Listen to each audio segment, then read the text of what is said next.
अस्सलाम वालेकुम। मुझे कैसे हैं सब लोग? होप सो सब ठीक होंगे। आज हम 9th क्लास की chemistry according to new syllabus third chapter का टॉपिक देखेंगे, केमिकल बॉन्ड। हम लोगों ने ये चैप्टर जब स्टार्ट किया था तो इसका इंट्रोडक्शन मैंने आपको जस्ट दिया था कि जो एटम्स हैं वो बॉन्ड क्यों बनाते हैं, क्योंकि वो अपनी एनर्जी कम करना चाह रहे हैं। उसके बाद हमने देखा कि जिन एटम्स के सबसे बाहर वाले शेल में 2 इलेक्ट्रॉन से या 8 इलेक्ट्रॉन से, तो हमने कहा था वो स्टेबल होते हैं। 8 इलेक्ट्रॉन्स, उनके जिनके शेल में 8 इलेक्ट्रॉन थे सबसे बाहर वाले शेल में, उनको हमने नोबल गैसेस भी कहा था कि वो मजीद किसी से रिएक्शन नहीं करती, जिसको हमने डुप्लेट या ऑक्टेट रूल का नाम दिया था। अगर किसी के सबसे बाहर वाले शेल में इलेक्ट्रॉन्स 8 से कम होते हैं तो वो क्या करता है, वो बॉन्ड बनाता है। ठीक है। तो उसके बाद हमने देखा था कि अगर किसी के एटॉमिक शेल में 1 या 2 इलेक्ट्रॉन है तो इलेक्ट्रॉन रिलीज कर देता है, बजाय इसके कि वो 6 से 7 इलेक्ट्रॉन जो है वो ले।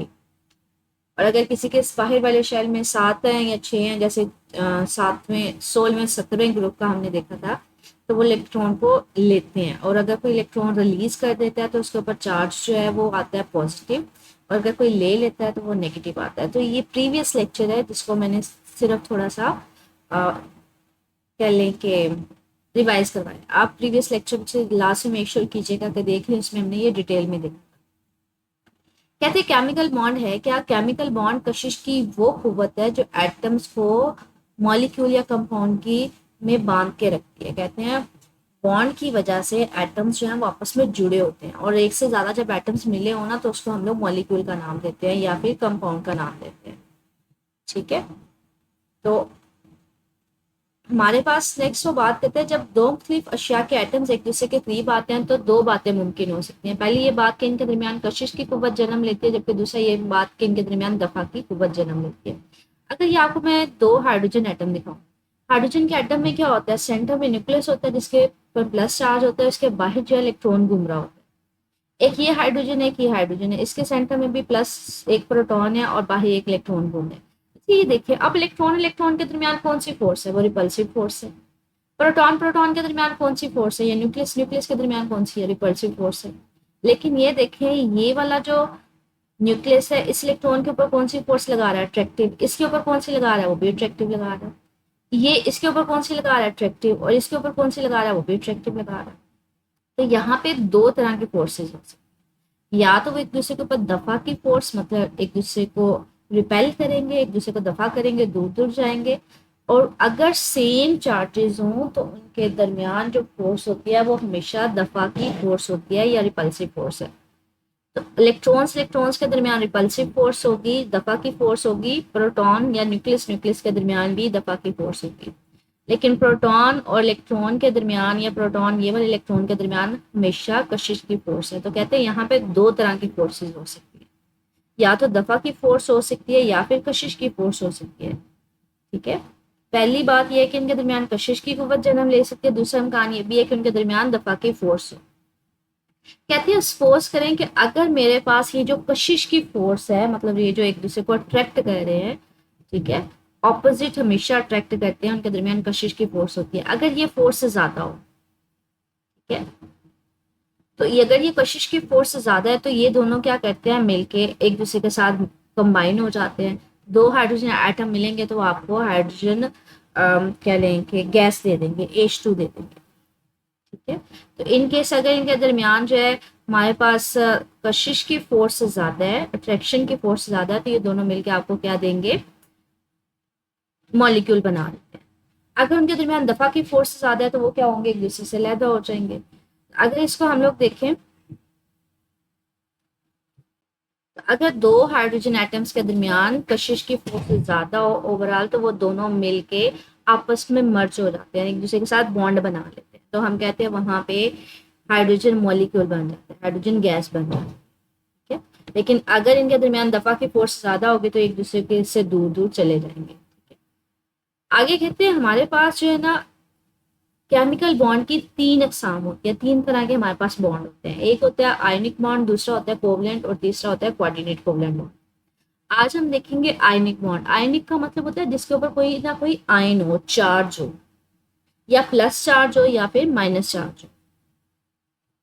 तो अगर बॉन्ड बनने की वजह से उनके ऊपर चार्ज आ रहा है तो वो हमारे पास कौन सा होता है, आयनिक बॉन्ड। मजीद इसको देखेंगे कि किस तरह से आयनिक बॉन्ड बनता है। कहते हैं ये केमिकल बॉन्ड एलिमेंट के एटम की इस खसूसियत की वजह से वो पजीर होता है कि वो मुस्तकिम खुद को मुस्तकिम करना चाह रहे होते हैं।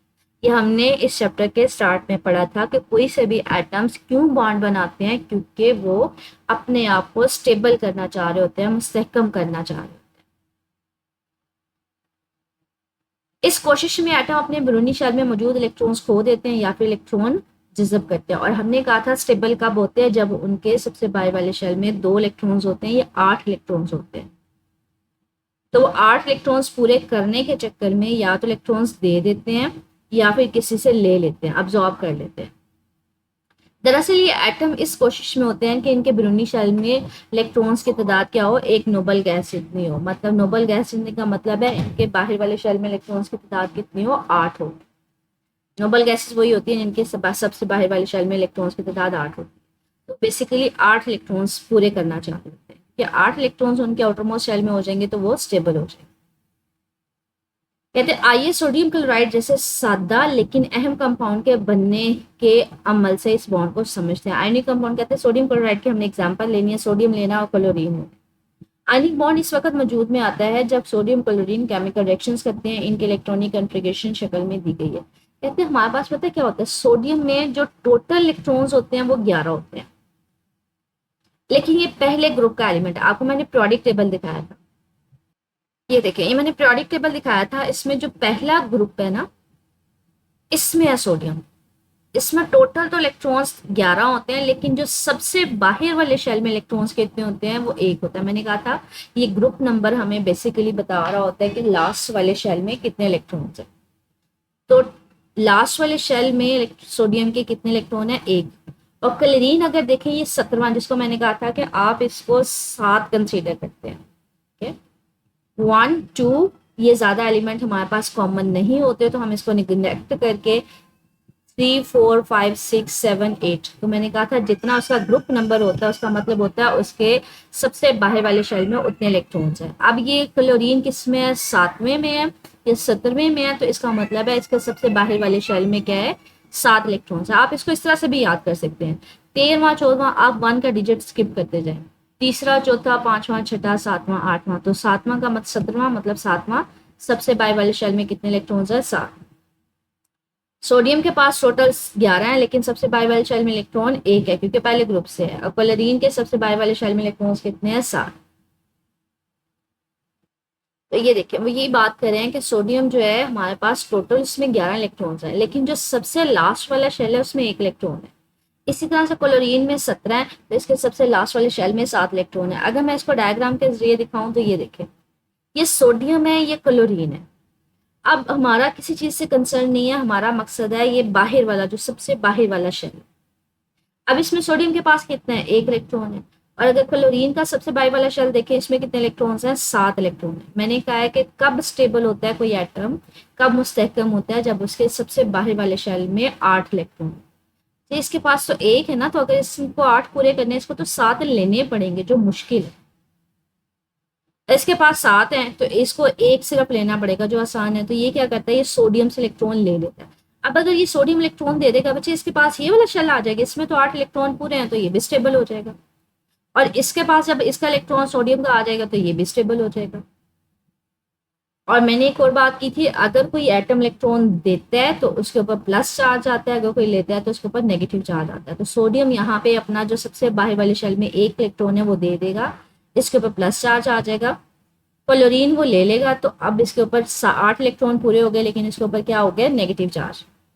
अब ये देखिए बच्चे, अब ये वाला शेल तो उसने इलेक्ट्रॉन दे दिया था, अब ये नहीं है। अब इसका आउटरमोस्ट शेल कौन सा है, ये वाला। अब इसमें तो 8 पूरे हैं ना बच्चे, तो ये भी स्टेबल हो गया। अब इसने 1 इलेक्ट्रॉन ले लिया था, इसका भी बाहर वाले शेल में 8 इलेक्ट्रॉन हो गए, तो ये भी स्टेबल हो गया। तो इस तरह से अब इनके ऊपर एक ने इलेक्ट्रॉन दिया, एक ने लिया, जिसकी वजह से इनके ऊपर चार्ज आ गए।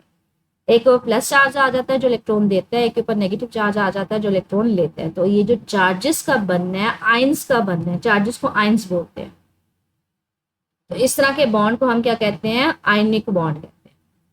तो यहाँ पे इसी चीज को बता रहा है कि सोडियम के बैरूनी शेल में से एक इलेक्ट्रॉन क्लोरीन के बैरूनी शेल में मुंतकिल हो जाता है और इस तरह दोनों एलिमेंट्स के दरमियान इलेक्ट्रॉनिक कॉन्फ़िगरेशन नजदीक तरीन नोबल गैसेस जैसी हो जाती है। मतलब दोनों के बाहर वाले शेल में इलेक्ट्रॉन्स की तादाद कितनी हो जाती है, 8 हो जाती है।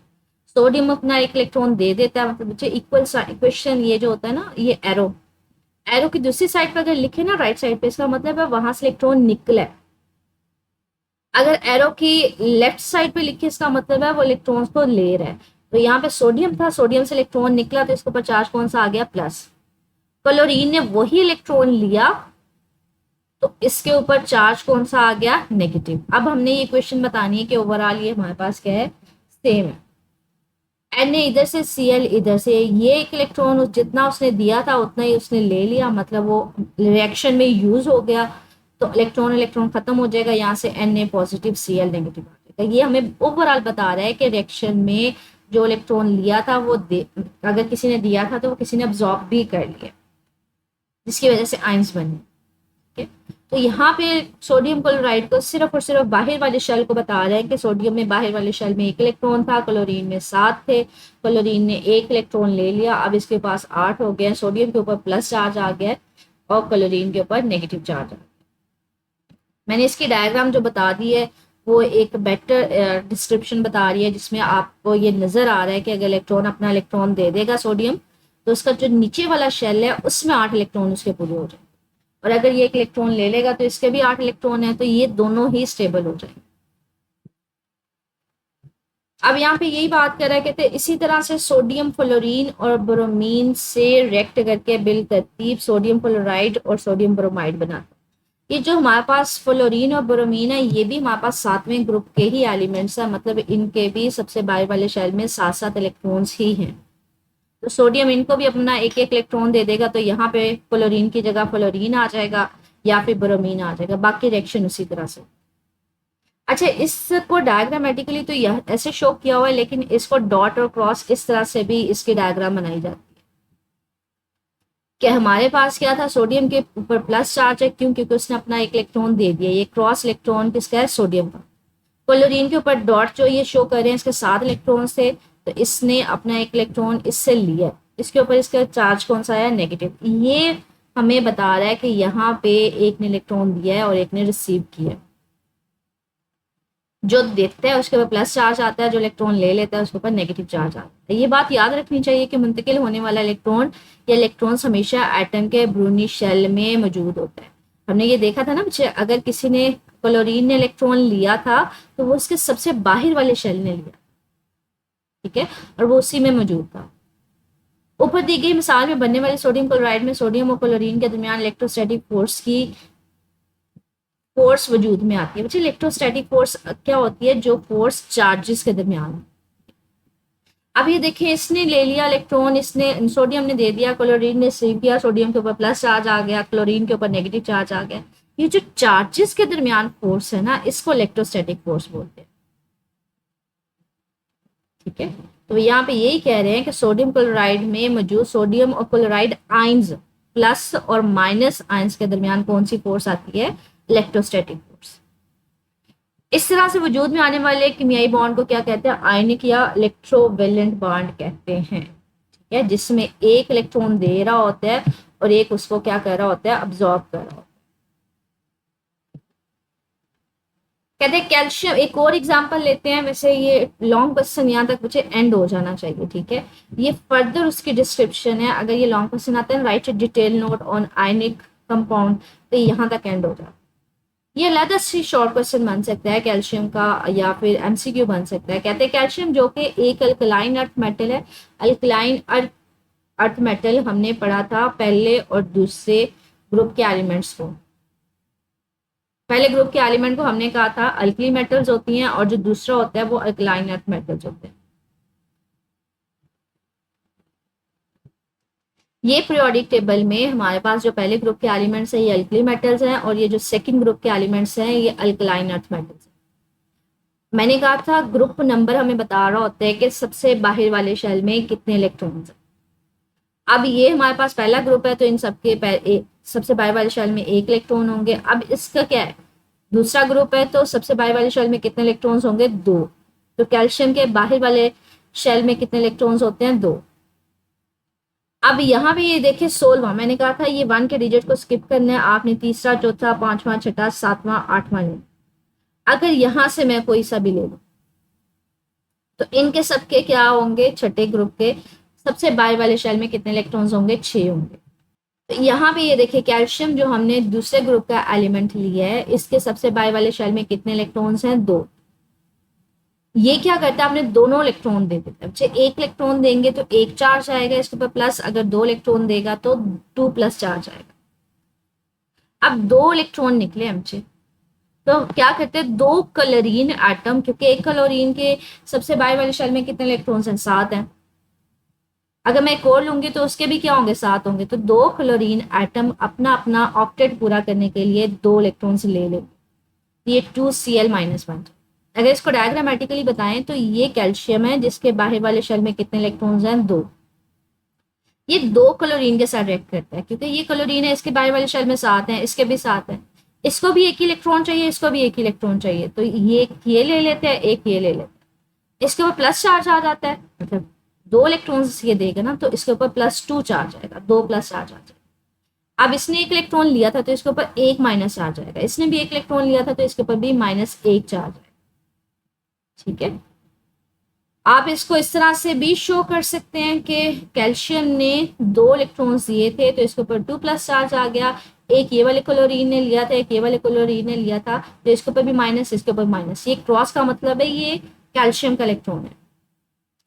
ठीक है, या इनसे एक दूसरे के गिर्द इस तरह से 3 डायमेंशनली घेरा डालते हैं कि क्रिस्टल लेटिस की शक्ल में बन जाते हैं। कहते हैं ये एटम्स होते हैं ना आपस में बड़े ज्यादा एक दूसरे के साथ अटैच होते हैं। या आगे फर्दर हम लोग टाइप्स पढ़ेंगे कि मटेरियल की कौन कौन सी टाइप्स होती हैं, क्रिस्टल्स होते हैं, क्रिस्टलाइन होते हैं, अमार्फस होते हैं और सारे सो ऑन। ठीक है, तो कहते हैं ये हर तरफ, ये देखिए मुझे, ये इसके साथ इधर ये अटैच है, इधर ये अटैच है, अगला कोई और होगा, ये क्लोरीन आगे कोई और कैल्शियम क्लोरीन के साथ अटैच होगा, तो ये हर डायमेंशन में होता है। ये बहुत कह लें बड़े बड़े मॉलिक्यूल्स की फॉर्म में प्रेजेंट होता है।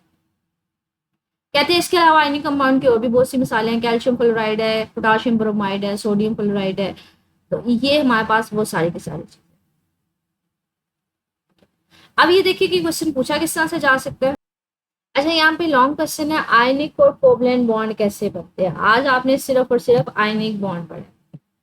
ये लॉन्ग क्वेश्चन अलहदा से भी पूछा जा सकता है कि आयनिक बॉन्ड किस तरह से बनते हैं, आपने उसको तफसील से लिखना है। तो उसमें सिर्फ और सिर्फ आज का जो हमने टॉपिक पढ़ा है, मैंने आपको इंडिकेट करवाया, जहाँ पे सोडियम क्लोराइड की एग्जाम्पल खत्म हो जाती है, वहां तक आपने इसको करना। यहाँ तक ये long question more than enough होगा, जहाँ पे आप सोडियम क्लोराइड की एग्जाम्पल लेके उसको डिटेल में बताओगे। ये कैल्शियम क्लोरीन किस तरह से रिएक्ट करते हैं, अलहदा से शॉर्ट क्वेश्चन बन सकता है कि कैल्शियम कितने इलेक्ट्रॉन्स डोनेट करता है और किस तरह से वो रिएक्ट करता है क्लोरीन के साथ। ठीक है, और इसके अलावा हमारे पास ये सारा लॉन्ग क्वेश्चन में आएगा। ठीक है, आगे ये है कि अगर केमिकल बॉन्ड क्यों बनाते हैं एटम से, ये हमने प्रीवियस पढ़ा था, किस लिए बनाते हैं, क्योंकि वो अपनी एनर्जी कम करना चाह रहे थे। तो आज के टॉपिक में बस यही था। स्टिल कुछ पूछना हुआ, कोई पॉइंट मिसिंग हुआ तो मेरे से कमेंट सेक्शन पूछ लीजिएगा। ओके, अल्लाह हाफिज़।